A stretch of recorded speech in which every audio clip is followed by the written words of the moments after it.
বাংলাদেশ ভারত সীমান্তে কাঁটাতারের বেড়া নির্মাণে ৪৫ দিনের মধ্যে বিএসএফকে জমি হস্তান্তরের সিদ্ধান্ত নিয়েছে পশ্চিমবঙ্গ সরকার। এ নিয়ে মঙ্গলবার উত্তর ২৪ পরগনার ঘোজাডাঙ্গা স্থলবন্দর সংলগ্ন এলাকায় জরুরি বৈঠক করেন রাজ্য প্রশাসন ও বিএসএফ কর্মকর্তারা।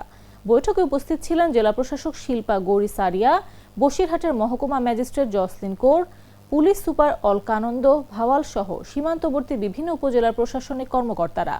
আলোচনায় উঠে আসে জমি অধিগ্রহণ, জমির মালিকদের কাছ থেকে জমি সংগ্রহ এবং ক্ষতিগ্রস্তদের পুনর্বাসনের বিষয়ে। পাশাপাশি সীমান্ত নিরাপত্তা জোরদার নিয়েও আলোচনা হয়।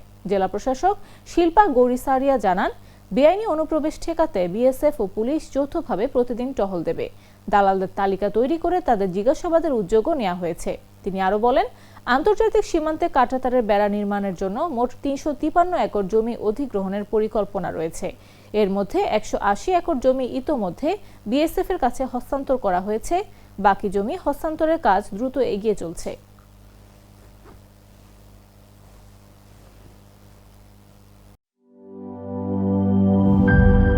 হুররে ওয়েফারের মানচি টেস্টে টেনশন দূর রে, হয়ে যাক হুররে।